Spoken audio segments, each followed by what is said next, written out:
Muito bem, gente! Começa agora mais um episódio do seu podcast no contexto, sua experiência semanal de estudo da Bíblia, é claro, baseado na lição da Escola Sabatina Jovem, contexto bíblico, que nessa temporada estamos estudando o tema apologética, a verdade em tempos de dúvida. Eu acho que está sendo uma oportunidade incrível de você parar, pensar, estudar, conhecer outros pensamentos, outras realidades e, sobretudo, aprofundar o seu conhecimento, o seu relacionamento com Cristo, para que, fruto desse relacionamento, você tenha condições de defender aquilo que você acredita. Não para se tornar melhor do que ninguém, não para ficar coagindo ninguém, ou para fazer alguém se sentir inferior a você, ao contrário, para que através do seu conhecimento pessoal, da sua experiência com Jesus, você, através de um pensamento lógico, inteligente, respeitoso, você consiga apresentar a beleza do que é conhecer a Jesus Cristo e a sua palavra. Eu estou hoje aqui com uma galera muito especial. Gente, no último episódio foi fantástico poder gravar, passar esse tempinho com eles aqui. E eu tenho o prazer de estar com eles aqui mais uma vez, gente, de novo aqui com ela, nossa empresária, tá aqui entre a gente, ó. Ela é brasileira, mas é descendente de hispanos, bolivianos. Nós temos uma comunidade hispana aqui na Zona Leste de São Paulo, a comunidade hispana central. Um abraço para essa juventude linda, dedicada. Gente, eles estão em tudo, fazem tudo bem feito, lindo, animados. É uma juventude sensacional. Ela vai estudar enfermagem, é o plano dela, o sonho dela aí também. Ela tá namorando com um garoto top das galáxias. Gustavão, você escolheu bem, hein? E ela também é regional de jovens aqui na nossa associação, para terceira região. Recebam com a salva de palmas mais uma vez, gente! Gislaine, bem-vinda, minha querida! Nosso podcast no contexto. É sempre muito bom te receber aqui, tá? Obrigada, pastor, pelo convite. É isso aí, gente. O hispano não para, a missão, não para. É lá, os hispanos é meio diferente, sabe? Da cultura boliviana que a gente traz. Principalmente teve sábado passado, agora que passou, que a gente fez um JA sobre a cultura boliviana. Olha, a gente foi lá numa igreja hora. brasileira mostrar a cultura boliviana, vestimenta, comida, típica, Levaram né? saltenha? Bom, não, Ai, que foi droga. outra coisa. É muito caro, pastor. Salteia pra Gente, todo saltenha mundo. é um pastel. Não dá pra explicar não, tá? É só comendo. É Procura depois aí. gostoso. Vale a pena, viu? Mas é caro o salteia agora, viu, gente? Não dá pra todo mundo, não. Mas agora, pastor, eu vou apresentar uma pessoa muito querida, simpática também, Olha. tá? Ela Rapaz. se chama Nicole. Olha Tá? aí. Como você já sabe, no próximo episódio, no passado, né? Doutora Nicole. Doutora Ah, meu Nicole. compadre. Tá? Ela é lá do Nordeste, tá? Doutora, tá? E os pais dela trabalham aqui na Pele também, pastor Arildo e a Promilca.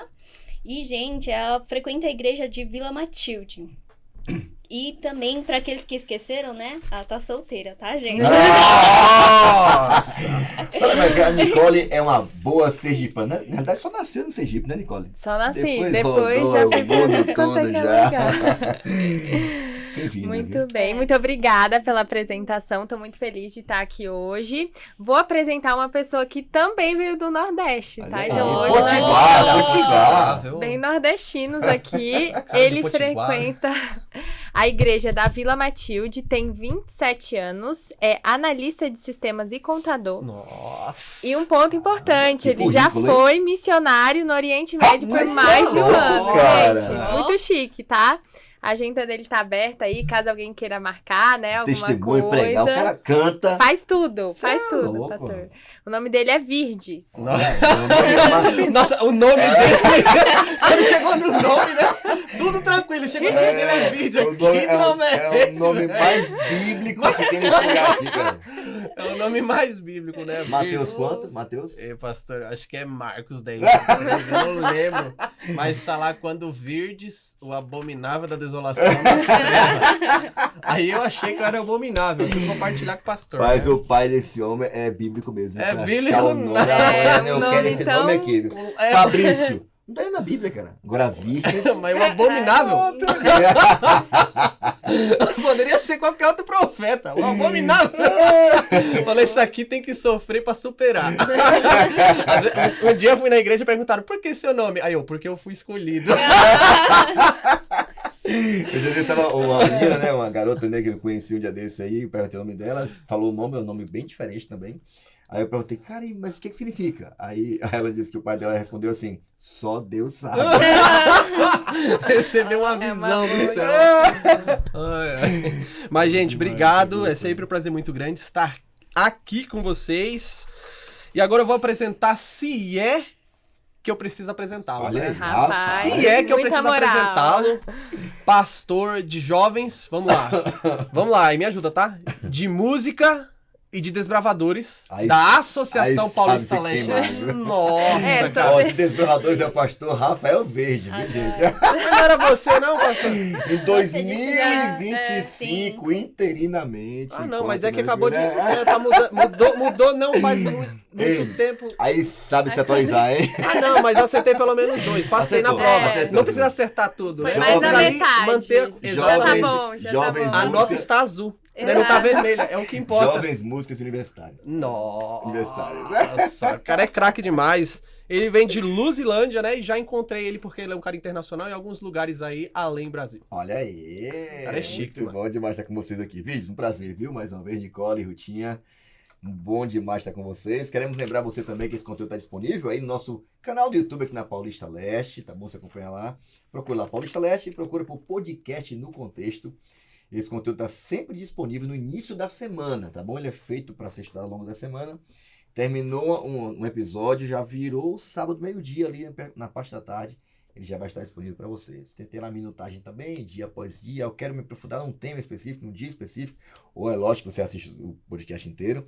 Mas mais do que assistir, compartilha também esse conteúdo com outras pessoas para que outros também tenham acesso a esse conteúdo aqui também. Beleza? Bom, gente, também não esquece de perseguir a gente nas redes sociais. Jovens Adventistas APL. Você acompanha os cortes da semana, os bastidores, quem vai estar gravando, além de todos os projetos e ações do Ministério Jovem aqui, para a Zona Leste Norte de São Paulo, como para a América do Sul também. Eu queria mandar um abraço especial e nossa gratidão a todo mundo que acompanha esse podcast. É muita gente, é muito legal ver cada um dando um feedback. Pastor, a gente assiste, acompanha e tal. Esse podcast ele só faz sentido se você acompanhar, mas ele só funciona mesmo, ele só sai do papel porque tem jovens aqui que amam a Bíblia e gostam de estudar a Bíblia, vocês já perceberam, e a galera vem com a faca no dente, né? Vem pra compartilhar. A Nicole, me segura, pastor, eu quero falar, me segura! Irmão, esse é o tipo de jovens que vem aqui pra esse lugar, tá? Representa muito bem você que tá aí acompanhando, estudando semanalmente, diariamente, a palavra de Deus. Aliás, faz oração, Rutinha, pra gente começar, igualzinho na sua igreja lá. Vamos orar também aqui, pedindo a bênção de Deus, a direção de Deus para o estudo de hoje. Oremos todos. Pai querido no céu, Senhor, como você pode ver, a gente está aqui reunido, Amém. aqui no podcast, gravando, e, Senhor, que você possa abrir a mente, o coração dos jovens, da pessoa que esteja vendo, ouvindo esse podcast, que possa abençoá-lo também, Senhor, que as dúvidas que eles tiverem, ou ter mais ideias para poder compartilhar, né, na classe deles, que o Senhor possa nos usar, que a gente seja um instrumento, né, para esses jovens de valor, Senhor, e que a gente possa absorver, nos ajude a entender a lição desta semana, Senhor. Nos dê sabedoria. Senhor, também peço que você possa abençoar aqui a família de cada representante que está aqui na mesa e a família aí que está nos assistindo também. Isso eu te peço e agradeço. Em nome de Jesus. Amém. Amém. Obrigado, Rutinha, mais uma vez. Eu só falar em árabe aqui, ó. Não, eu falei amém, Já cara. começou. Rapaz, Eu falei tá segurando Meu pra... Deus. Ó, Só acho que é os comentários agora só em árabe, tá? Só pra deixar Só sei claro uma aí, tá? palavra. Muito bem, a gente coloca a legenda aí embaixo, tranquilamente. Eu não- É porque o tema de hoje tem muito a ver, ó. أنا راح أتكلم عربي. Essa palavra é marca. Você entendeu? Eu não entendi árabe. nada. Tudo. Vamos lá, traduzindo. Hã? Traduzindo. Que eu vou falar em árabe. Ah! Se vocês não O sabem... tema... o tema de hoje tá demais, gente. Tá muito legal. Também tem um tema muito legal pra te bater papo, conversar, estudar, aprender, ver as similitudes, mas sobretudo também as diferenças que tornam, né, Jesus Cristo, quem sabe, a melhor compreensão e resposta que você possa ter, não só para o sofrimento, mas para uma vida cheia de propósito, de sentido, uma vida cheia de esperança nesse mundo. O tema de hoje está muito legal, já está aqui na tela, Jesus e o islamismo. Um tema muito interessante, muito importante, E eu peço a você que fique bem atento ao tema de hoje, porque a gente tem muito para aprender, muito para conversar e para descobrir a respeito da palavra de Deus. Eu vou ler aqui o texto básico, pode ser, gente? Antes, Deuteronômio capítulo 6. Recomendo a leitura do capítulo inteiro, mas vou ler aqui somente os versos iniciais. Verso 1 diz assim: Essas são os mandamentos, os decretos e estatutos que o Senhor seu Deus me encarregou de lhes ensinar. Não deixem de cumpri-los na terra em que breve vocês possuirão. Vocês, seus filhos e netos temerão ao Senhor seu Deus enquanto viverem. Se obedecerem a todos os seus decretos e mandamentos, desfrutarão de vida longa. Ouça com atenção, Israel, ou ouve, Israel, e tenham o cuidado de obedecer. Então, tudo irá bem com vocês e terão muitos filhos na terra que produz leite e mel com fartura, exatamente como lhes prometeu o Senhor, o Deus de seus antepassados. Ouça, Israel! Isso aqui é o centro da cultura, inclusive, judaica, especialmente, né? Israel, que agora só se resume aos judeus, etc., ao Judá. Ouça, ó Israel, o Senhor nosso Deus, o Senhor é único. A gente vai perceber que essa é uma das crenças fundamentais também dessa denominação religiosa que a gente vai estudar hoje. Ouça, ó Israel, o Senhor nosso Deus, o Senhor é único. Ame o Senhor seu Deus de todo o seu coração, de toda a sua alma, de toda a sua força. Guarda sempre no coração as palavras que hoje eu lhes dou. Repita-as com frequência a seus filhos. Converse a respeito delas quando estiver em casa, quando estiverem caminhando, quando se deitarem, quando se levantarem. Amarrem-nas sobre as mãos e prendam-nas a testas como lembrança. Escrevam-nas nas batentes das suas portas, nas batentes das portas da sua casa ou dos seus portões também.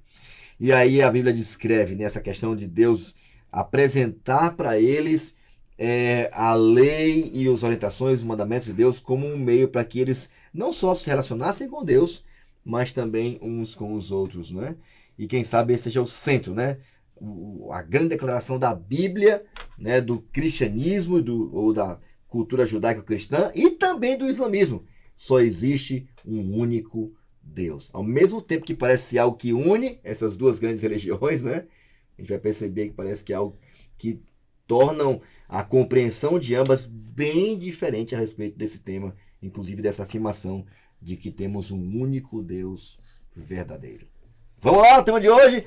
Tirem da tela aqui impressões de vocês. Eu queria ouvir de vocês qual é a impressão de vocês. Vamos lá. Bom, então na primeira imagem a gente vê um menino ali deitado, né, olhando para as nuvens, e ele fala: se Deus é tão grande, como posso chegar até ele, né, no pensamento. E continua: foi ele quem se achegou até nós e morreu para nos salvar. Essa tirinha, ela me fez lembrar de um exemplo de uma amiga, que ela vai, assim, em absolutamente todos os shows que tem aqui em São Paulo. Ela mora em outro estado, mas ela sempre vem pra cá. E ela tava me contando as experiências dela pra encontrar as pessoas famosas. E ela fala que ela, todo dia tem que, no dia de show, né, ela tem que acordar às 6 da manhã, ficar ali na fila, passar sede, ficar com bastante fome, chuva, sol quente, tudo pra poder ver essa pessoa. E eu fiquei imaginando se Deus fosse assim, né? Eu tenho certeza que ou se algumas pessoas fossem assim com Deus, né? Exatamente. A gente nunca ia conseguir entrar em contato com Deus, né? Nunca ia conseguir ver. Apenas as pessoas mais famosas e mais ricas que iriam conseguir se achegar a Ele.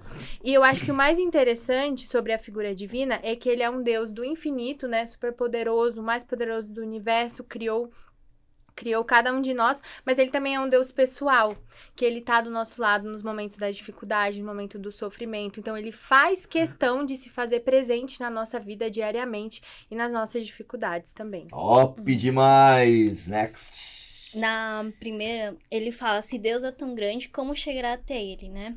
E aí eu vi que ele pensa que, nossa, Deus é tão poderoso, como que eu vou chegar perto dele, né? Aí, na segunda imagem, aparece a imagem de Cristo, né? As nuvens. Então, aí ele fala: foi ele quem se achegou até nós, morreu para nos salvar. Ou seja, Deus, ele lembrou que Deus já morreu por ele e por nós, né? Então, já tem um lugar pra gente lá, mas basta a gente decidir se a gente vai estar perto dele, né? Como chegar até ele, lá na primeira quadro que tá falando. Então, eu acho que eu pensei mais na tirinha, decisão. Tomar decisão. Pra se você quiser estar perto de Deus, Aham. na volta de Cristo. É uma decisão, escolha mais nossa do que de Deus, né? Porque parece que da parte de Deus, ele já tomou a decisão de estar bem Sim. pertinho da gente, né? Legal. E Exatamente. parece que tem um símbolo ali que representa essa presença de Deus, né? E você, velho? Vamos lá. Quando virdes... O abominável. Né?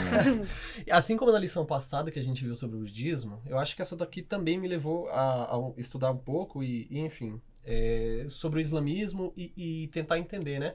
Porque, assim, pro Islã em si, né? Eu até deixei aqui anotado, Alá, ele é um Deus acessível espiritualmente, tá? Ok. Porém distante no sentido de ter estado com o ser humano aqui na Terra. Diferente, né? Que a gente vê aí, diferente de Jesus, né? E Deus, que sempre quis estar conosco e hoje nós temos o Espírito Santo aqui com a gente. Então, pro muçulmano em si, por exemplo, digamos que seja a primeira imagem, né? Se Deus é tão grande, como que eu posso chegar até Ele, né? Como que eu posso ter aqui a presença e o contato? Espiritualmente ele tem essa noção de que sim, ele consegue e Deus vai ouvir. Mas é diferente de Jesus, porque se a gente olha a humanidade na criação, Deus andava no jardim, ele estava com o ser humano. Se você vai pro povo de Israel, o santuário, para estar ali com eles...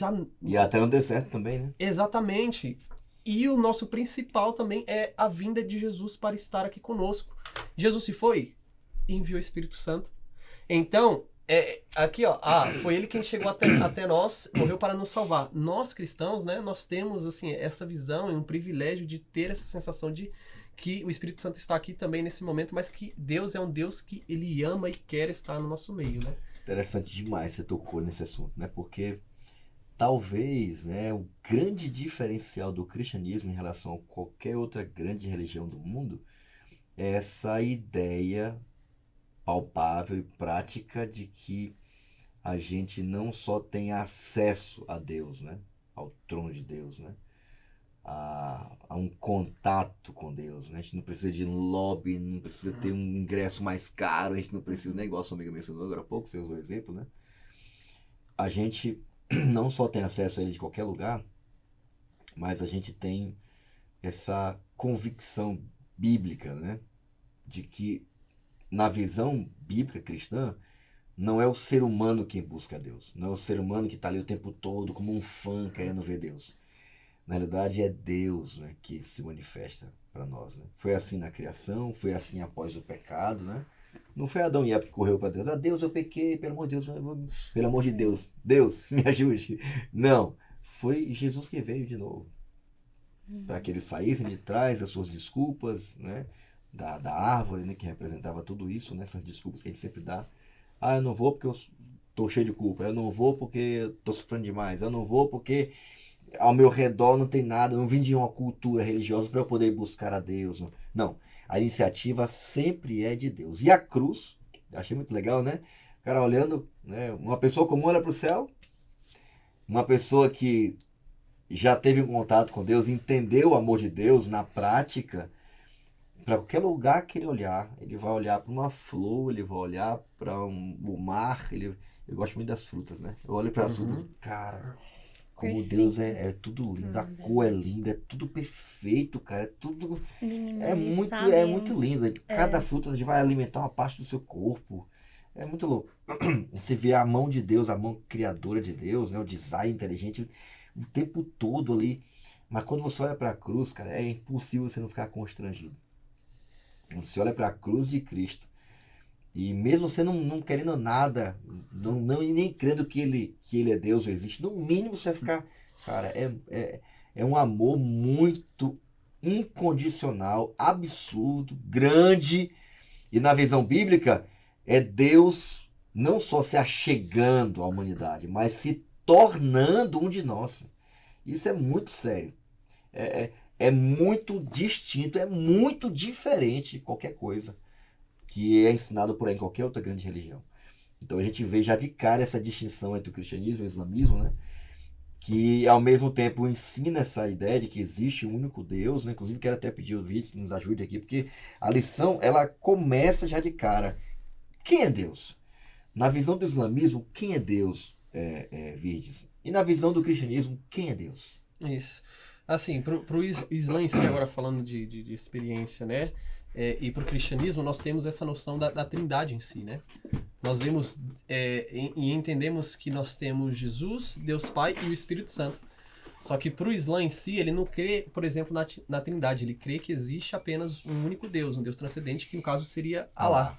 E aqui é legal a gente entender também um pouco mais sobre a religião do Islã, porque quando a gente observa as notícias e a gente vê na internet, a gente acha que o Islã é algo totalmente diferente daquilo que uma galera a gente extremista, acredita. só pensa só nisso, né? Exatamente, que neles não tem nada a ver, que é uma religião maluca e a gente às vezes não entende ou não para estudar que tem muita similaridade. Sim, até a própria raiz é a mesma, né? E principalmente Abraão, na raiz inicial. Então é legal a gente estudar, a gente entender.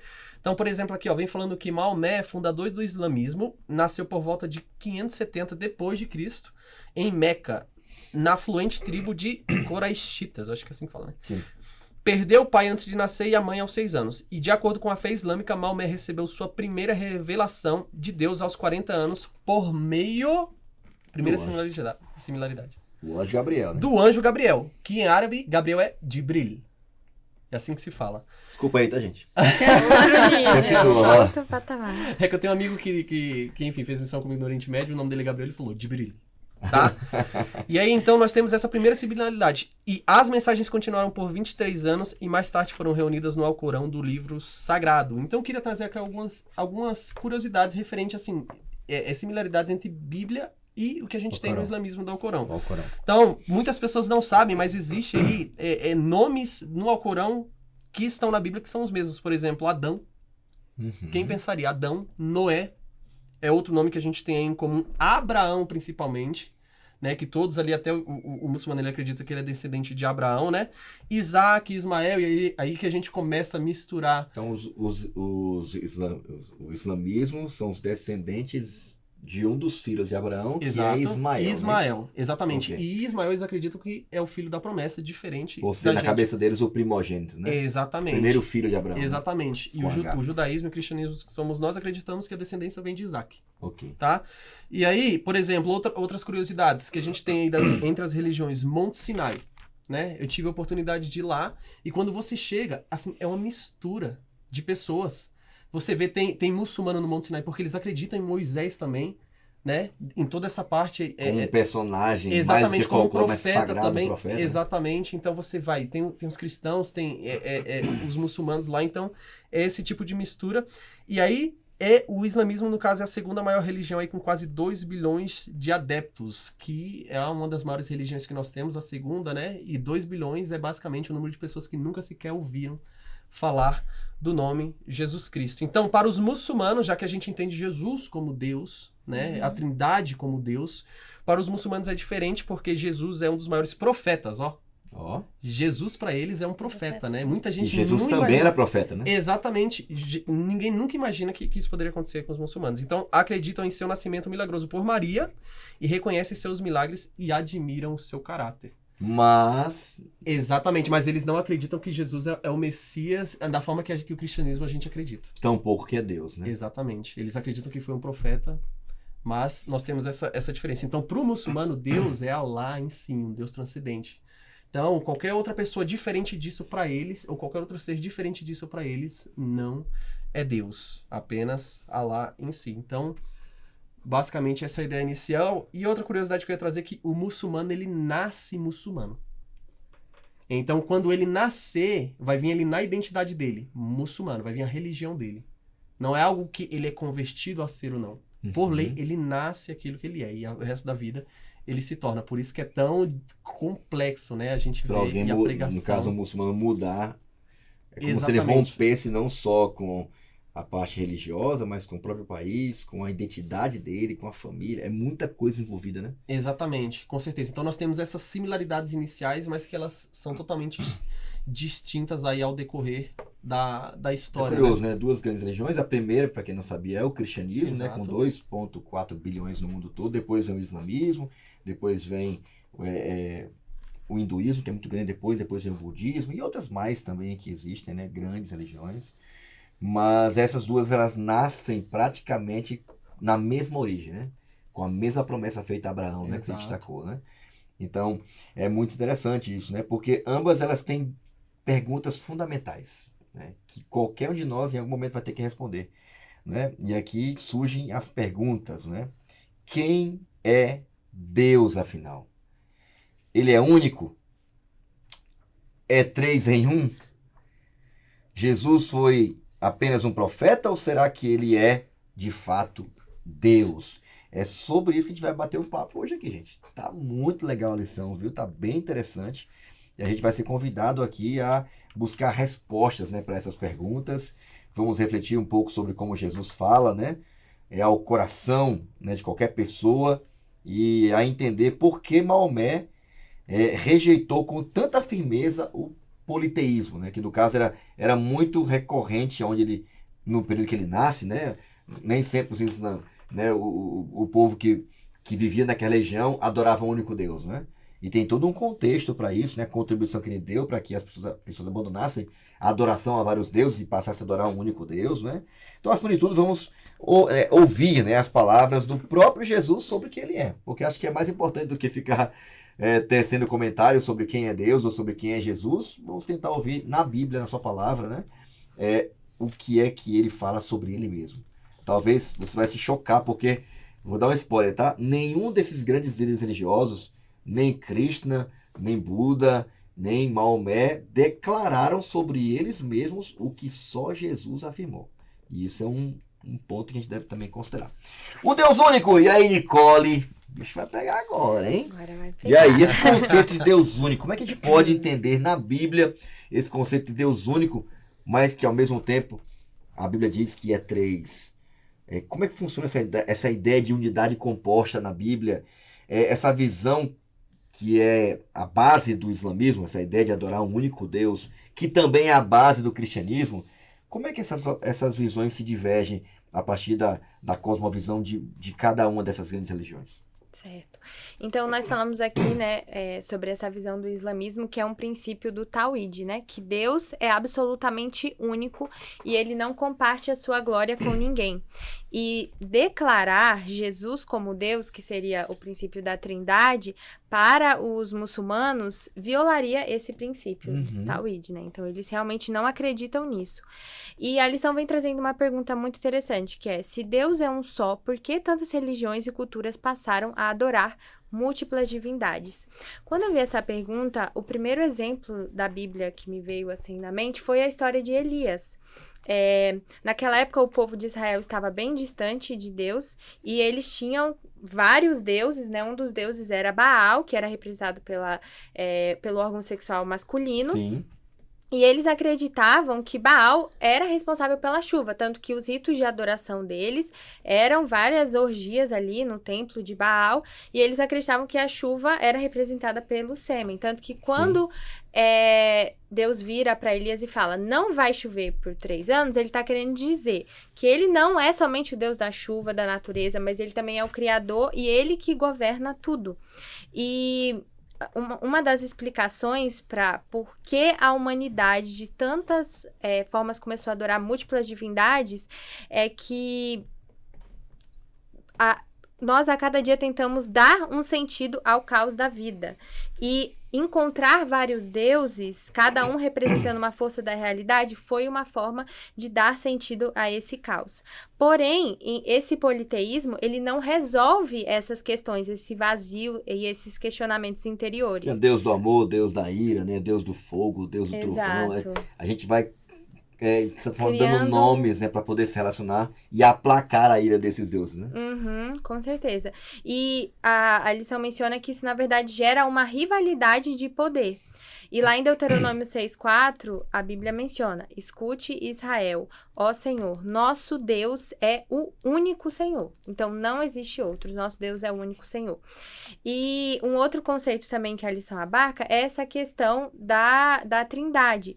E ela menciona aqui no final, Deus é um só, mas dentro dessa unidade há relacionamento. Desde a eternidade, ele existe em perfeita comunhão. Pai, Filho e Espírito Santo.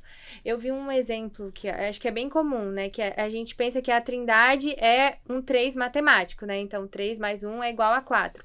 Mas não, é um 3 divino, né? Que nós somos incapazes de compreender. Eu acho que, às vezes, nós temos que entender também a nossa finitude. Algumas coisas nós não vamos compreender 100%, mas nós temos que confiar naquilo que Deus nos diz e acreditar 100% nisso. Legal você tocar nesse assunto, né? Porque a partir do momento que eu consigo esgotar, né, completamente o conhecimento sobre Deus ou sobre quem é Deus, ele deixa de ser supremo. Ele deixa de ser superior. Então, se eu posso colocar Deus numa caixa, né, e medir, colocar uma fita, balança, né, eu posso aplicar o método científico nele para entendê-lo completamente. Eu fiz teologia. Eu vou dizer, o que é um teólogo? É um cara que é especialista em Deus. Não, ele é especialista em entender, buscar sobre quem é Deus. Para tentar entender quem ele é, como ele age, como ele se manifesta, o plano dele para a nossa vida, e assim por diante. A partir da visão bíblica, você percebe desde o início da criação, Deus se manifestando, não só a partir dessa ideia de que existe um Deus, no sentido de unitário, né? Uma pessoa, porque você percebe todos os verbos usados pela própria Bíblia do início e ao longo dela, sempre indicando essa unidade plural. Até a própria palavra usada, ouve Israel, teu Deus é único. A palavra Deus ali, ela é Elohim. E a palavra Elohim, ou Rim, é uma indicação de plural. É Deus, Rim, mais judeus. A melhor tradução deveria ser deuses, né? Mas a gente não crê no politeísmo. A gente crê que Deus é um só, mas ele é um Deus triuno, é um Deus relacional. É uma unidade composta. É como se Deus falasse assim, ó, quando Deus casou Adão e Eva, né? Vocês agora serão uma só carne. Eles continuam sendo homem e mulher, mas se unirem em propósito, em objetivo, e em vida, inclusive sexualmente, eles se tornam uma unidade composta. Deus também é um só, mas ele é mais de um. Complexo, né? Uhum. Na mente de alguém do islamismo é mais difícil, talvez muito mais complicado e complexo, porque é como quebrar. Aliás, o próprio judaísmo, quando Jesus aparece, Jesus ele é extremamente rejeitado quando se declara e se assume publicamente como Deus, né? Vários momentos ele é ameaçado de ser apedrejado e tal, e até de ser um blasfemo, porque diz ser Deus. Porque na mente de um judeu da época só existia um único Deus, né? Adonai, tantos nomes que ele já recebeu ao longo do tempo, né? Para tentar descrever o caráter e a grandeza de Deus. Mas a Bíblia, em vários momentos, desde a criação, façamos o homem à nossa imagem. Está no plural. Uhum. Não é? Na experiência da Torre de Babel, desçamos e confundamos a língua dos homens. Quem foi que desceu? Foi Deus. Né? O próprio texto, que é a base, né, do Shema, ou a base do judaísmo, ou do islamismo, essa ideia de que ouve Israel, só existe um único Deus. É a base de que não existem vários deuses. Só existe um Deus verdadeiro. E de fato, na Bíblia só existe um verdadeiro, que é Deus, o Pai, o Filho e o Espírito Santo, presentes na criação, pós-criação, na vida e ministério de Jesus, e no final de tudo, na visão bíblica cristã, ou judaico-cristã, até na volta de Jesus, quando ele aparece, diz que os ímpios fogem da presença daquele que está sentado no trono e do Cordeiro. Tem sempre mais de um. Sim. Tem sempre mais de um. E quando falam mais de um, é porque Deus é um só, mas eles são três, mas tanto o Pai, o Filho e o Espírito Santo, eles têm o mesmo poder, eles têm o mesmo caráter, eles têm o mesmo objetivo, eles têm o mesmo foco, que é não só de amar, criar, mas de redimir completamente a humanidade. E Jesus, ele se apresenta como a manifestação palpável, visível, um rosto do próprio Deus. E um pouquinho mais na frente vai falar, Jesus falando algumas coisas do tipo, cara, quem vê a mim vê o Pai. Eu e o Pai somos, a gente é um só. Então é muito forte, mas ao mesmo tempo é lindo demais poder perceber a Deus a partir dessa visão bíblica e apresentando, né, a Jesus, o Espírito Santo e Deus como sendo essa unidade composta, o Deus Pai, Filho e Espírito Santo, né, como sendo, fazendo parte da expressão exata do caráter, da unidade desse Deus que desde o início de tudo sempre buscou se relacionar, inclusive cria o homem para fazer parte, né, desse relacionamento de intimidade, de amor, né, entre Deus e suas criaturas. E aí? Com certeza. E só pra gente entender, essa trindade, eles não se contradizem. Eles têm o mesmo pensamento, como se pode Não ser se algo... anulam e não tem nenhum superior ao outro. Exatamente. Então Deus não muda. Deus é único, independentemente daquilo do que eu pense ou não. Né? E aí, trazendo essa mesma pergunta que você tinha lido, eu queria trazer a minha visão pessoal referente a isso, né? Que tem na lição: se Deus é só um, porque tantas religiões e culturas passaram a adorar múltiplas divindades? Se eu passo a estudar a história e as adorações que essas pessoas faziam, que tipos de deuses que eram? Por exemplo, o Deus da chuva. Por que eu vou adorar o Deus da chuva? Porque eu, ser humano, eu quero que chova. Por que Eu que eu quero vou... ser beneficiado, né? Então eu controlo Deus? Eu vou criar um Deus que eu controlo? E essa é a base da idolatria, né?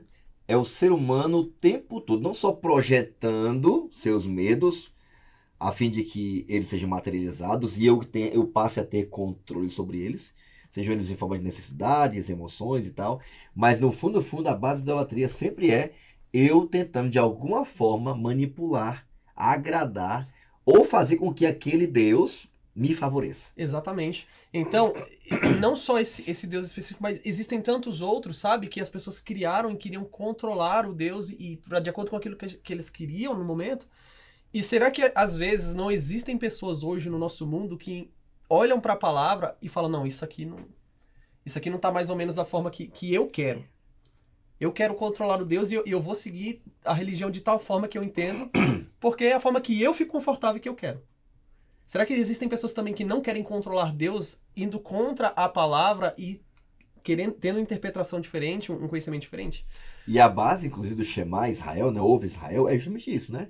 Ouve Israel, ouça tudo que diz o seu Deus e obedeça. E isso vai gerar vida, prosperidade, sua família, seus descendentes. E não é só para você ouvir, é para ouvir e praticar. Não é só para você ouvir: meu filho, segue minha filha. Siga porque eu sigo. Eu chamo. Ouve Israel. Adore seu Deus, todo o seu coração, tua força, teu entendimento. E passa para os teus filhos. De manhã, de tarde, de noite, levantar, deitar, não sei o que e tal, ir para a escola, no trabalho. Esse é o tipo de vida que Deus quer que a gente tenha.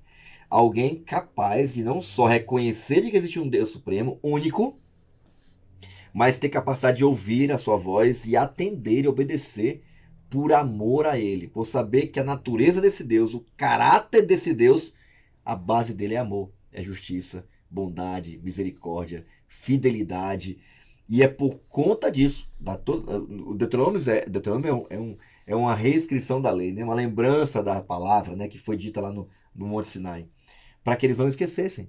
E aí, se você for ler o capítulo todo, leia o capítulo todo, tá?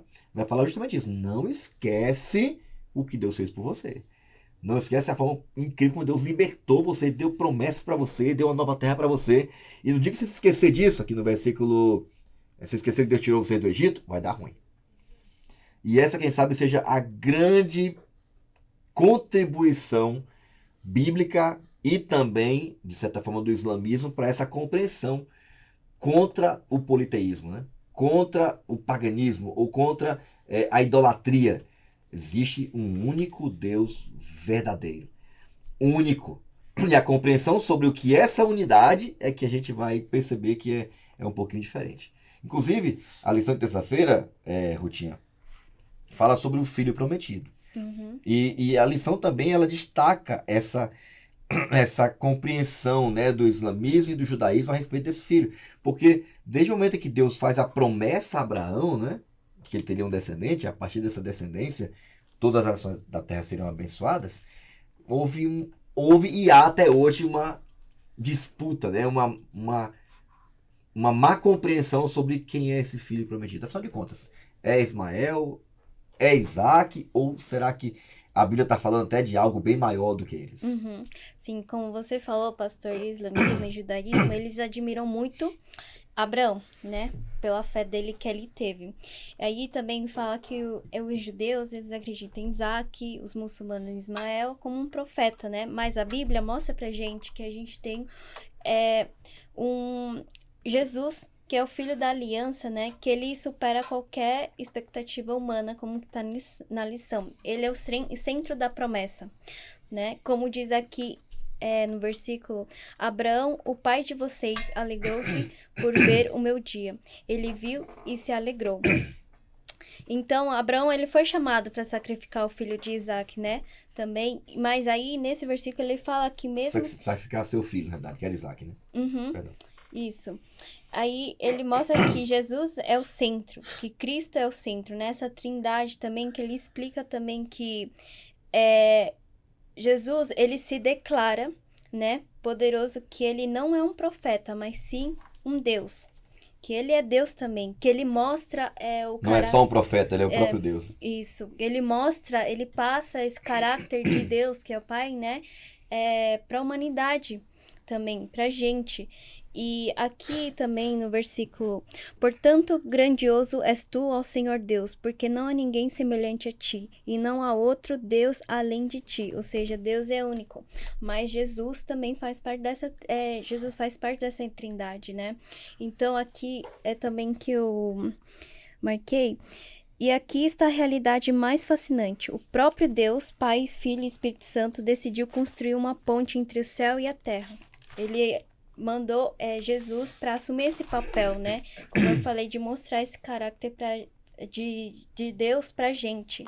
E ele veio também para nos salvar deste mundo. Muito legal, viu? Você tocou num ponto importantíssimo, né? Porque se para o islamismo, né, o filho da promessa é Ismael, né? No caso do judaísmo, na visão deles, o filho da promessa é Isaac, né? Essas, inclusive, são as bases dessas duas grandes religiões, né? E ambas ficam, de certa forma até se degladiando ou se vangloriando, mas o nosso Abraão é que é a nossa raiz da fé, né? É o pai da fé. E o nosso descendente é Isaac. E através dele, né, se cumpriu a promessa de Deus de fazer dele um grande povo. Já os islamistas, que também se tornou um grande povo, né? Gigantesco, né? Inclusive Deus falou para Abraão: olha, você fez o que não era para você fazer, eu te fiz uma promessa, o filho que eu te prometi é com Sara, não é com nenhuma outra mulher. Embora as leis da época permitissem, né, ter um filho com a serva, caso não tivesse com a esposa natural, né? Mas nunca foi plano de Deus. Tanto que Deus, depois que Isaac nasce, ele chama Abraão. E imagina como foi difícil para Abraão. Imagina. Primeiro sair da sua terra sem saber para onde ia. Depois esperar uma promessa que parece que não ia se cumprir nunca. Já com 100 anos ver ela se cumprindo. Dizer que recebeu a terra e morreu nas tendas. Nunca possuiu a terra. Antes de possuir, Deus já disse que o povo dele ia ficar escravo. E quando teve um filho, Deus falou assim: você vai ter que levar ele para o deserto. Ele e a mãe deixa lá. Só tem um detalhe. Deixe lá Ismael e Agar, sua esposa, que eu vou cuidar. E não é à toa que os descendentes de Ismael são quem são hoje. É um povo extremamente abençoado, negociante, rico em uma cultura extremamente grandiosa, com vários princípios bíblicos também, ou do Alcorão, ou de origem abraâmica, né? Com alimentação, não é? A questão de um dia de adoração, que no caso deles é sexta-feira, não é? A questão de reconhecer que existe um único Deus. Porém, quando você analisa a Bíblia, você percebe que o filho da promessa, de acordo com a Bíblia, deveria partir da relação dele com Sara. Mas quando Deus fala que abençoaria através dele e dos seus descendentes todas as nações da terra, na realidade você está percebendo claramente que Isaac, tal como Abraão, Moisés e tantos outros, era apenas uma representação do verdadeiro filho da promessa. É aí que entra um negócio muito forte, né? Porque quando Jesus aparece, encarna, literalmente se tornando um ser humano, Deus se tornando um ser humano, as declarações de Jesus são justamente os motivos pelos quais ele é justamente rejeitado e criticado. Porque quando ele fala assim, olha, Abraão já me conhecia. Aliás, antes de Abraão existir, eu já existia. Quando ele fala assim, eu sou, ele está assumindo um título que os judeus da época sabiam muito bem. Porque esse título só era dado ao Deus, né, que se apresentou para Moisés. Eu vou em nome de quem? Eu vai em nome do eu sou. Pode dizer lá que o eu sou mandou você ir. O eu sou é o Yahvé, o tetragrama que representa o nome de Deus que se perdeu ao longo do tempo, era uma declaração muito forte. Quando Jesus falou assim, eu sou o que Abraão conheceu antes de tudo, ele estava trazendo para ele, perdão, tá, Nicole?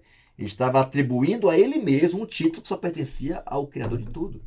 Eu sou aquele que existe por si mesmo. Eu sou aquele que basta ser a si mesmo. Eu sou aquele que existiu antes de tudo. Eu sou a origem de tudo. Então era muito forte. Quando Cristo assume esse título, realmente para eles foi um choque muito grande. Só que Jesus não só assume esse título, ele dá provas de que ele é. E aí você já pode falar um pouco mais. Você ia falar? Não, sim, é justamente sobre isso que o senhor estava comentando, que a gente, na hora assim, a gente pensa que os fariseus não entendiam o que Jesus estava falando, mas eles entendiam muito bem. Muito bem. E eu achei interessante na lição passada, né, que estava falando sobre João 9, sobre a cura do cego, que esse cego, ele tinha uma cegueira física e uma cegueira espiritual. E ele se permitiu, foi humilde o suficiente para aceitar que Jesus curasse as duas cegueiras que ele tinha na vida dele. Porém, os fariseus, eles não tinham a cegueira física, tinham apenas a cegueira espiritual, mas eles não foram humildes para aceitar que Deus tirasse essa cegueira deles. Então, eles eram muito orgulhosos, eles tinham uma resistência muito grande. Então, acho que essa é uma das principais causas para muitas pessoas hoje não aceitarem a Jesus, devido ao orgulho. Às vezes, a gente está tão preso a costumes e tendências, ou que a nossa visão Ou da a Bíblia... tradição, né? Exatamente, a tradição, né? Que era o principal caso deles, né? Que a gente se fecha e não permite com que Jesus atue no nosso coração. E tem uma escritura cristã chamada Ellen White, diz que o diabo preparou. O povo de Israel, ele sai dessa ideia de que Deus é único, depois se mistura com os povos e começam a adorar outros deuses e são escravizados, invadidos, houve a miscigenação, e aí Deus fala, vocês estão aqui por causa da idolatria. E várias invasões. Aí depois o povo volta para Jerusalém, aí agora é só Deus, né? Qualquer coisa que se pareça com idolatria, a gente vai rejeitar. E imagina, eles foram preparados para rejeitar Jesus. Que embora tenha sido anunciado por várias e várias vezes na própria Bíblia, no livro de Isaías e nos profetas, eles não conseguiram ver em Jesus o cumprimento da promessa de um Deus que um dia estaria com eles. O próprio Deus, Emmanuel, conosco, né? Então você percebe isso claramente. É óbvio, né, que a Bíblia apresenta a declaração categórica. A Bíblia é clara em dizer isso. Existe um único Deus. Não existe nenhum Deus além de ti. Ou seja, Deus é único. A linha de separação entre Criador e criatura, né, ela é absoluta. Existe um Criador e existem criaturas. E a questão é, se Jesus é um ser humano, ou viveu entre nós, na visão de muitos, então não é Deus, não pode ser Deus. E aí das duas, uma, achei bem legal, depois tem outras declarações aí, mas ou ele é completamente Deus, ou ele não é Deus. Ou é, ou não é, não dá para ser as duas coisas.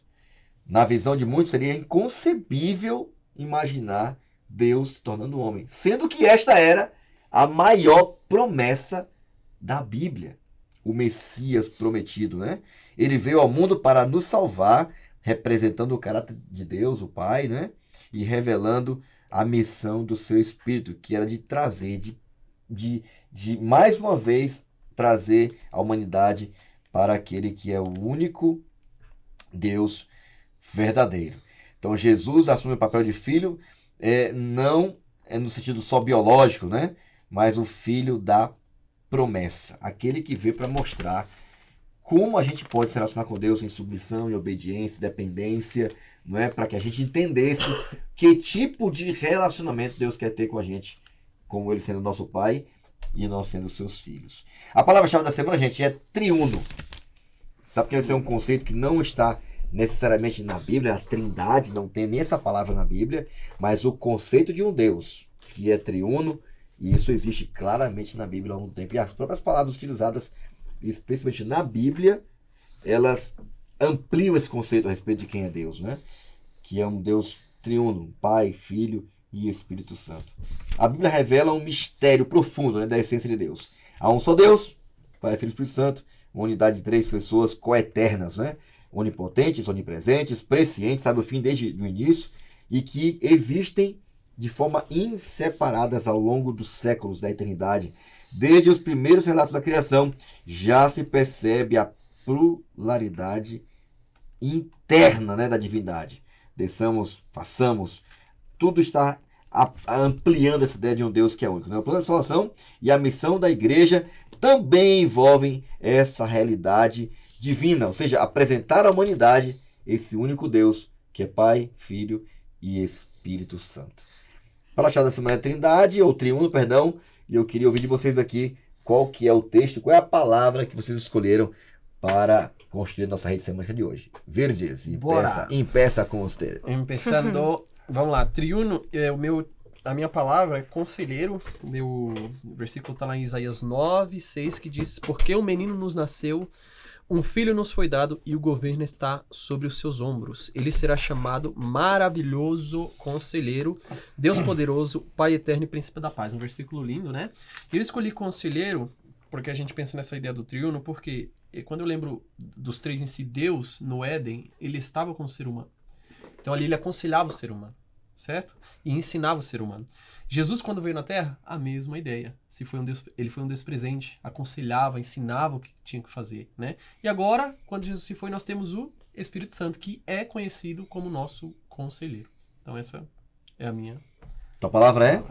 Conselheiro. Conselheiro. Muito bem. E aí, Nicole, teu texto, a palavra. Vamos lá. Então, o meu texto está em João 1, do verso 1 até o 3, que diz assim: no princípio era o verbo, e o verbo estava com Deus, e o verbo era Deus. Ele estava no princípio com Deus, todas as coisas foram feitas por ele, e sem ele, nada do que foi feito se fez. Eu escolhi a palavra unidade, né? Então, o verso já começa dizendo: no princípio, antes de tudo, estavam ali, né? A Trindade, os três juntos. Deus Pai, Deus Filho e Deus Espírito Santo. E sem ele, nada do que foi feito se fez. Então, sempre estava a Trindade juntos em unidade. Muito legal, né? E você percebe essa ideia de um Deus triuno desde o começo, né? Isso é muito lindo, gente, isso aí, né? Até uma tradição judaica, um rabino bem antigo tenta traduzir, né? Ou traduz a Bíblia, o primeiro verso da Bíblia de forma um pouquinho diferente, né? No princípio, que é Deus dos céus e a terra, né? A terra se formou vazia e o Espírito de Deus parava sobre as águas. Cara, mas como é que Deus, Pai e o Filho estão presentes ali, né? Desde o começo, né? E o texto que a Nicole lê é muito importante, né? Porque diz assim: no princípio era o verbo. A ideia de que no princípio das coisas, no caso da criação, Deus estava lá, né? E se a palavra princípio fosse o próprio uma descrição de quem é Jesus? Porque Jesus ele não só estava no princípio, ele é o próprio princípio de todas as coisas, como diz Hebreus capítulo 1. É ele, através dele, para ele que tudo passou a existir. Ele não é só o princípio no sentido de ponto de partida. Ele é o próprio princípio de todas as coisas. O princípio é Jesus. Ele é o primeiro e também é o último, diz Apocalipse, né? Uhum. O Pai estava ali presente na criação. E o Espírito Santo também. Então é muito lindo poder ver o tempo todo essa unidade, esse Deus relacional, o tempo todo presente na criação, não só dando início, mas sendo o próprio princípio ou início de todas as coisas, né? Eles é que dão vida e sentido, é a palavra de Deus viva, né? Vamos lá, Rutinha, teu texto da palavra. Então, o meu também é Isaías 9:6, tá? Porque um menino nos nasceu, um filho nos foi dado, e o governo está sobre os seus ombros. E ele será chamado Maravilhoso Conselheiro, Deus Poderoso, Pai Eterno, Príncipe da Paz. Mas a palavra que eu tirei do versículo foi eternidade. Muito bom. Eternidade porque, como eles explicaram também, que Jesus já esteve presente também na parte da criação, né? Então, ele sempre esteve presente em todo momento, até que Jesus volte. Então, é eterno. Ele né? é eterno, muito bom. Uma das características desse Deus triuno é que ele é eterno, né? A unidade é a base, né, desse relacionamento entre eles, né? E uma das marcas, né, distintivas, né, não só tem o próprio Deus, né? Apresentado em Isaías 43, venha, vamos conversar e tal, quero te aconselhar, quero te mostrar como é melhor. É também das marcas de Jesus, né? E também das marcas do Espírito Santo, né? O Espírito Santo também é um conselheiro. Ele é um consolador, está ali o tempo todo para mostrar o caminho, nos ensinar, nos lembrar da verdade. Então você percebe todos os atributos que Deus tem, o Pai tem, o Filho tem, o Espírito Santo tem. Até nesse texto que você leu, diz que Jesus é o Pai da eternidade. Como é que pode? Ele é o príncipe, mas também é o Pai. Porque todos os atributos que o Pai recebe, Jesus recebe, o Espírito Santo, todos têm os mesmos atributos. E é isso que define eles como sendo o próprio Deus, o único Deus verdadeiro. Bom, eu queria terminar aqui pedindo ajuda aqui da... Ai, meu Deus, é o Vides. É você. Cara, então, assim, pastor, deixa eu falar, porque eu risquei tudo aqui. Essa parte é minha, foi isso que você falou nos bastidores aqui. Olha lá, Vides, por que a Bíblia fala que, talvez até fosse estranho, na cabeça do Islã, vai até falar sobre isso, mas na cabeça de quem faz parte do islamismo não faz sentido essa ideia de sacrifício, né? Talvez nem seja necessário. Por que eles pensam assim? E na visão cristã, judaica cristã especialmente, por que o sacrifício é tão necessário? Isso, exatamente. A gente entende, né, que o pecado, esse problema só será solucionado em si com o preço, com sangue, né? Que no caso foi a morte do Senhor Jesus. E isso é diferente para o muçulmano, né? Então eu vou fazer aqui uma leitura vou ler bastante coisa aqui da lição, que aqui fala sobre o sacrifício necessário, que diz: para quem cresceu com a visão islâmica, a ideia cristã de expiação pode parecer estranha, e até mesmo ofensiva. No islamismo, Deus perdoa diretamente em resposta ao arrependimento sincero. Então não tem essa ideia necessidade de oferecer de oferecer, de existir um sacrifício. Você errou, Deus pediu perdão, tá tudo certo. Não existe esse processo, essa necessidade. Essa noção de que, nossa, o erro, olha o que o erro ele causou, olha o que ele fez, entendeu? Então é algo muito fácil pro muçulmano. Não tem consequência palpável, né? Consequência. Eu acho que essa é a palavra, realmente. Então, Deus perdoa diretamente a resposta ao arrependimento sincero, a oração e a boas ações das pessoas. Então, se eu errei... perdão, agir diferente. Entendeu? E começar... Tá vendo que isso me leva a começar a pensar que eu sou... Pera, eu consigo? Eu errei, não, mas eu vou aqui, ó, ações, tá vendo, Deus? A negociar com Deus, a barganhar, segundo a gente falou que eles têm essa barganha, né? E isso aí é a ideia, um pouco o pensamento deles, mas a Bíblia, no entanto, apresenta a realidade mais profunda, né? O pecado não é apenas um deslize, nem simplesmente um descumprimento de uma regra, mas é uma traição ao coração de Deus. Nossa, essa palavra é bem mais forte. Essa palavra é forte. É bem mais sério, né? Porque eu acho que traição é aquele ponto de laço, porque você só trai alguém que você é conectado, né? Você não... você fez alguma coisa porque alguém nem conhece, a pessoa não vai, dependendo, não vai estar... né? É um rompimento, isso, né? Traição é realmente quando é algo que tá ali junto, né? E aqui até fala que é uma ruptura no relacionamento com o Criador. E aqui, ó, além de ser uma dívida legal, o pecado também é uma ferida relacional. Então, por isso que quando a gente peca, a gente sente rompe o relacionamento com Deus, né? Entendeu? Essa distância com o Senhor. E Romanos 6:23 deixa isso bem claro, porque o salário do pecado é a morte. Essa morte é, ao mesmo tempo, física e o ponto principal, que é o espiritual. Uma separação eterna de Deus. E essa dívida não pode ser simplesmente anulada sem violar sua justiça e santidade. E aí eu queria ler aqui a última parte, que diz que uma das razões pelos quais os muçulmanos acham difícil compreender o alto custo do perdão é que, no islamismo, o pecado é entendido como uma fraqueza humana. Mas é entendido como isso mais do que como uma rebelião moral. Então é uma fraqueza humana. Eu errei ali. Deus vai entender que é só uma questão minha mesmo, não vai afetar ninguém, né? E eu consigo resolver com os meus atos. Né? E aí, ó, para eles as pessoas erram, mas são plenamente capazes. Esse é o ponto, capazes de se arrepender e mudar. Então, isso, querendo ou não, eu observando e vivendo mais de um ano no Oriente Médio, eu percebi que essa ideia do eu ser totalmente capaz, isso me leva ao quê? A falta de humildade, isso me leva ao meu ego. E aí, o muçulmano, por exemplo, aqui é até engraçado, né? A gente vê algumas características. Se você pergunta alguma coisa para o muçulmano, por exemplo, o árabe em si, né? Na rua, qual que é a direção de tal local? Eu tô indo para lá. Ele nunca vai falar para você que ele não sabe, entendeu?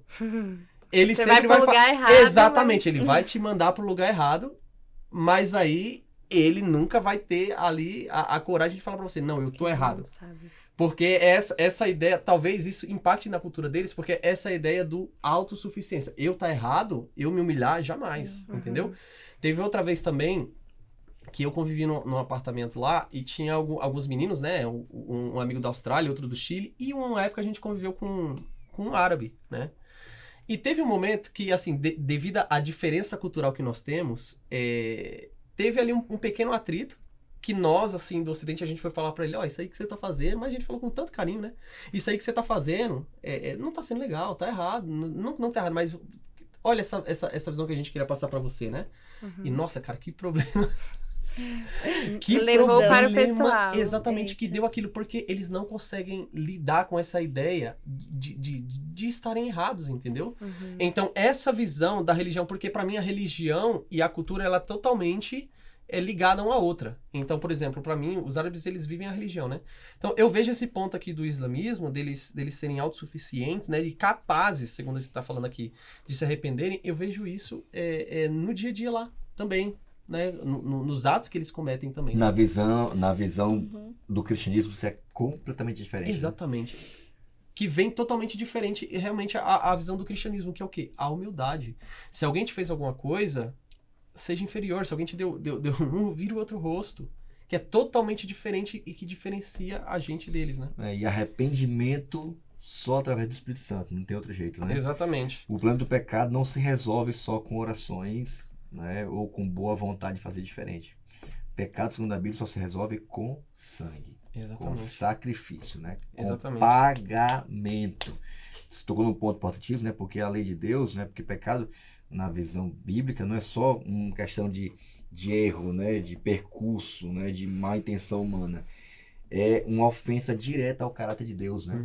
E a lei de Deus é quem determina o que é o padrão de vida do ser humano e também do seu relacionamento com Deus. Né? Então, é completamente diferente. Como a lei de Deus é eterna, né? Vocês, né, acompanhou lá também, né? Tem algumas formas de punir, por exemplo, né? Uma pessoa que rouba o que não é dele. Tem leis até bem mais sérias, né? Fora em alguns países que tem até lei de pena de morte, né? Exato. Na Bíblia também não é diferente. Então a gente, de certa forma, te relativiza. Não, Deus é amor, não sei o que e tal. Ele vai entender. Não. Deus tem uma lei que representa o seu caráter, e ao ser quebrada tem consequências. Então a consequência do pecado leva à morte. Então por que na visão cristã o sacrifício é tão necessário? Porque se eu não tiver um sacrifício, eu vou ter que morrer no lugar.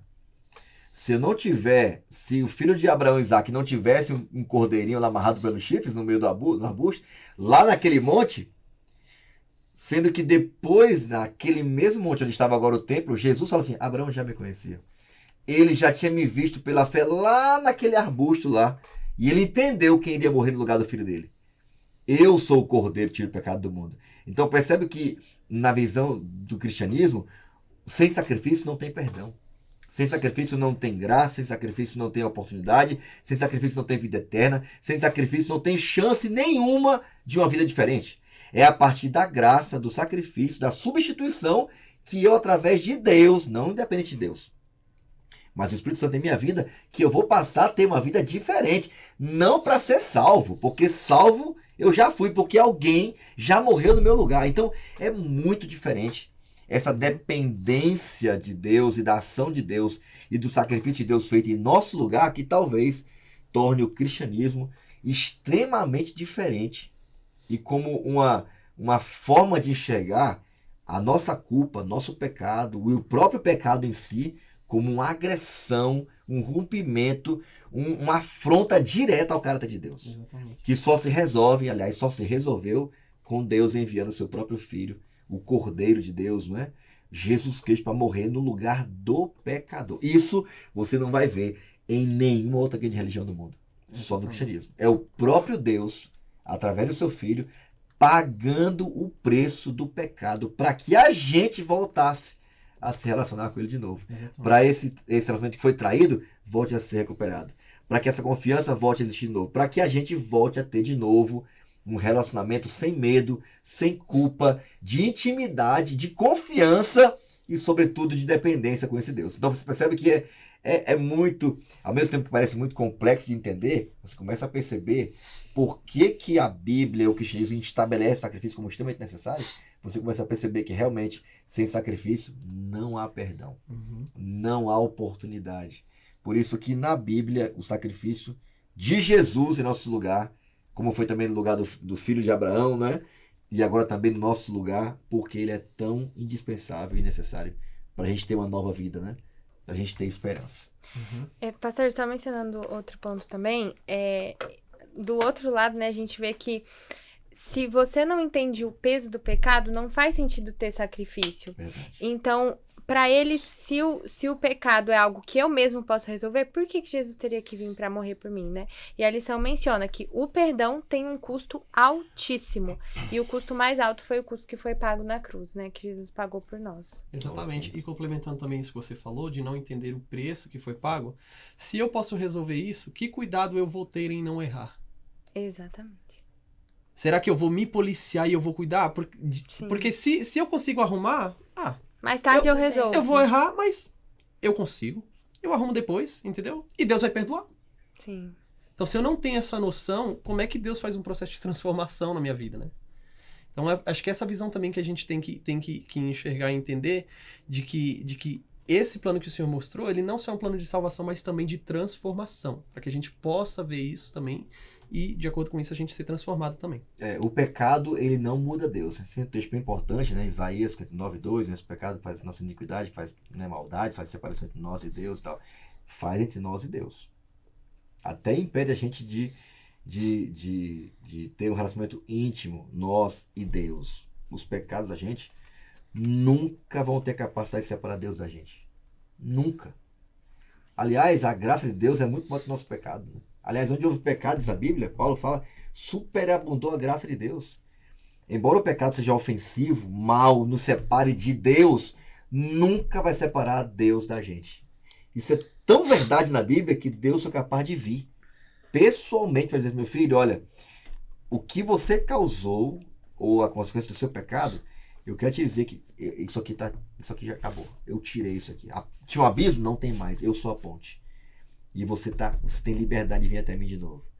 Então, até uma pergunta fantástica no final da lição, tá? Depois eu sugiro que você faça também na sua classe aí. O que o fato de o próprio Deus ter se oferecido como sacrifício revela sobre quem ele é? Essa é uma resposta, uma pergunta muito importante e requer uma resposta muito importante. Deus, cara, é aquele que foi e é capaz de pagar qualquer preço para que não haja mais nada entre nós e ele. E eu acho isso extraordinário na Bíblia.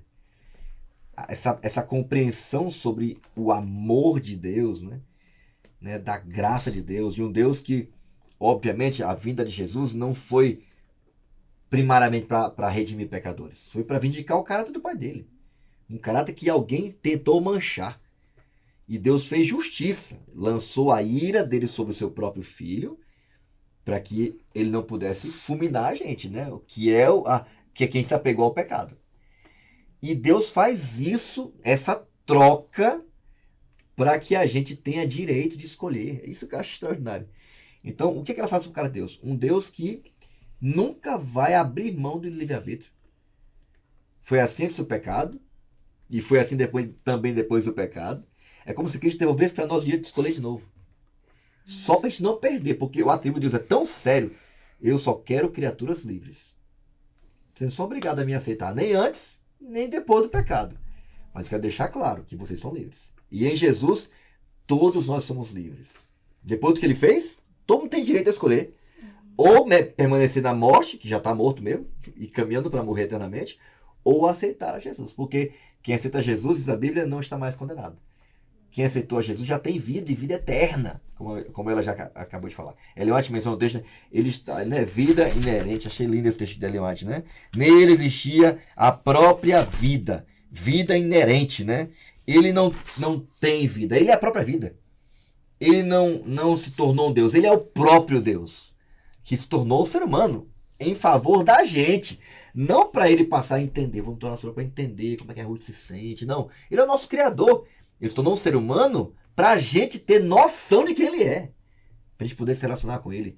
Porque, percebe? O que está no fundo é o tempo todo Deus. Eu quero me relacionar com você. E não quero nada entre a gente.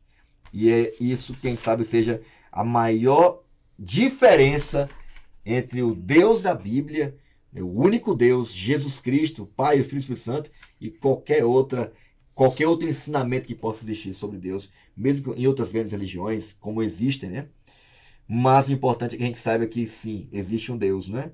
Que mostrou amor por cada um de nós na prática. Não é um Deus distante, só transcendente, é um Deus imanente, é um Deus perto, é um Deus que eu posso tocar nele, que eu posso ouvir sua voz. Para terminar a lição, acabou o tempo, gente. Meu pai, o tempo voa, hein? Meu Deus! Piscou. Mostrando Cristo com amor, né? Porque, dizem, eu vi na lição da escola sabatina algum tempo atrás, tá? A verdade sem amor deixa de ser amor. Então, a apologética, ela não tem como objetivo fazer no final de uma conversa, de bate-papo, até de um debate, humilhar alguém, ou, tá vendo, você tá errado e eu tô certo. Mas ela existe para nos fazer pensar. Sim, Jesus Cristo, ele pode e deve ser mostrado com amor, porque ele é a própria essência do amor. E eu queria ouvir de vocês aí as considerações finais, começando com a Nicole. O que você queria deixar e o que Deus falou com você e que recado final você queria deixar com a galera aí? Vamos lá, então vou concluir aqui com um texto que eu achei muito interessante, que diz assim: Cristo atraiu a si o coração de seus ouvintes pela manifestação de seu amor, e então, pouco a pouco, à medida que iam podendo suportar, ele lhes explicava as grandes verdades do seu reino, né? E aqui continua: a adaptar nossas atividades às condições do povo. É muito difícil hoje a gente pensar como alcançar essas pessoas, principalmente a gente está aqui do outro lado do planeta, né? E, assim, contando uma experiência pessoal, quando eu fui fazer uma viagem para um país muçulmano, antes da minha viagem eu lembro que eu fiz uma oração para que Deus me desse uma oportunidade de falar de Jesus para alguém, mas eu pensei que ia ser impossível, assim, porque é muito difícil, eles são muito fechados. E eu lembro que em um dos dias eu perdi o meu passaporte, eu deixei cair no chão. E era à noite, assim, eu cheguei no quarto e na hora de mostrar o passaporte no hotel, não queriam nem deixar eu entrar porque eu não podia dormir no mesmo quarto com meu irmão sem comprovar que ele era meu irmão, né? E eu fiquei, assim, desesperada, desolada, comecei a chorar porque tinha acabado a viagem, eu tava com medo de ser presa, né, sem documento. E eu lembro que a gente se reuniu, assim, a família fez uma oração. E quando meu pai falou amém, o meu celular fez assim, plim. Daí eu olhei, era uma notificação do Instagram.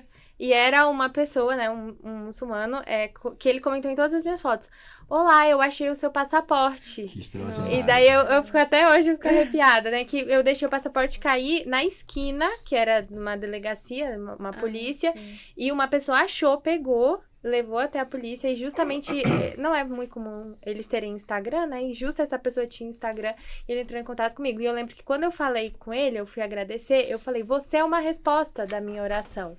Acho que ele, não sei se ele aceitou muito, mas talvez aquilo seja a única oportunidade que ele teve, né, de ouvir da palavra de Deus, de ouvir de Jesus.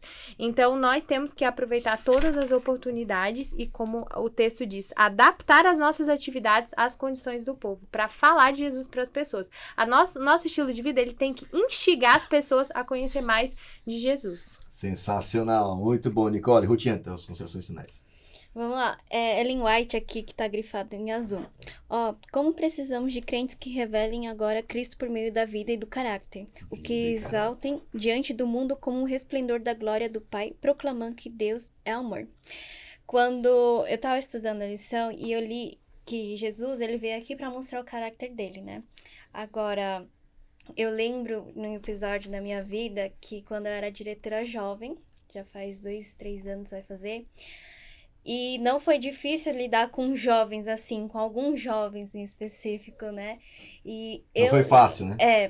Não foi fácil, mas eu lembro que eu tive que me humilhar, sabe? Tipo, pedir perdão pra uma pessoa, sendo que eu não fiz nada, pra poder continuar a avançar um ministério jovem na minha igreja. E eu lembro que era preciso fazer isso, eu tava pedindo pra Deus... Eu tava chorando, sabe? Porque aquela pessoa tinha muita influência na igreja, entende? E os jovens iam até ela e tal. E, tipo, eu falei, não, eu preciso fazer alguma coisa para o ministério continuar. Porque se eu não me dei bem com ela, né? Se eu não fiz algo, eu fui lá pedir perdão, falar com ela. Falei assim, me perdoa se eu fiz alguma coisa de errado, né? Mas eu tô pedindo perdão. Aí, tá, deu tudo certo e eu consegui avançar o ministério. Porque eu vi que eu precisava fazer isso. Abaixar a cabeça. Baixar a cabeça. Talvez seja uma das formas mais práticas de demonstrar o amor de Deus para alguém, né? Uhum. É verdade. Sensacional. Aí foi isso. E eu lembrei disso quando eu li essa parte de Ellen White, né? Que ela escreveu. É isso aí. Vídeos. Eu tinha separado o mesmo texto. Eu vou ler de novo e vou complementar um pouquinho mais com o texto abaixo, que eu achei super interessante, tá? Então vou reler. Ó, como precisamos de crentes que revelam agora Cristo por meio da vida e do caráter, que o exaltem diante do mundo, como resplendor da glória do Pai, proclamando que Deus é amor. E aí, continuando, constantemente Ele, Jesus, Deus, está enviando seus anjos aos que, embora rodeados pelas circunstâncias mais desencorajadoras, e aí a gente vê outros lugares remotos do mundo, oram com fé para que algum poder maior do que eles mesmos tomem posse deles, dando-lhes libertação e paz. E aí, quando eu vejo isso aqui, eu vejo a urgência e necessidade da pregação do evangelho a essas pessoas. É isso que a gente tem estudado nessa lição e na lição anterior, essa necessidade de pregação de Jesus e outras religiões, e isso só me traz o senso de urgência.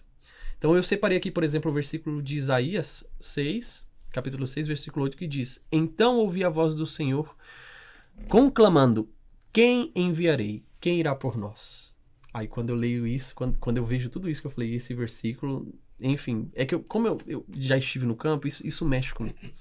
E hoje, diante de tudo isso que eu li e que a gente discutiu e aprendeu, eu aprendi a reafirmar a resposta dele, que é: eis-me aqui, envia-me a mim. Amém. E me envia, né? Então, do que eu levo tudo, a urgência da pregação do evangelho, né? Que existem povos e pessoas que necessitam saber quem é Cristo, e que eu tenho que estar pronto para ir, não importa onde, né? A lugares remotos ou não, mostrar esse amor de Cristo, que a lição de sexta-feira, ela fala pra gente. Muito da hora, né? Então Deus nos convida a revelar, né, o seu caráter, né?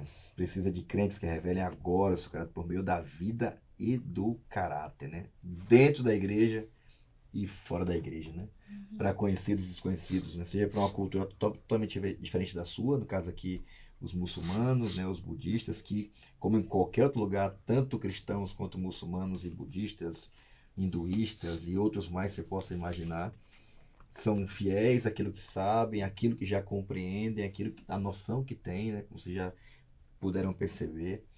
Não é o fato de sermos cristãos que nos torna melhores do que ninguém. Ao contrário, só nos torna mais responsáveis de revelar o caráter de um Deus que é um Deus de amor. Toda vez que nós fazemos diferente disso, a gente mancha o caráter de Deus. A gente gera uma incoerência tão violenta na mente de quem está observando, quem está analisando, e obviamente a gente é observado, que mais estraga do que conserta. A gente é o melhor argumento de Deus ou o pior argumento de Deus. E a Bíblia, né, como alguém já disse, Dr. Rodrigo Silva, que muitos irão ler, vai ser a vida de algum cristão por aí, de algum jovem cristão. Então, que Deus abençoe e te ajude, né, a ter essa resposta clara em sua mente, né? Quem vai enviar? Deus quer enviar você.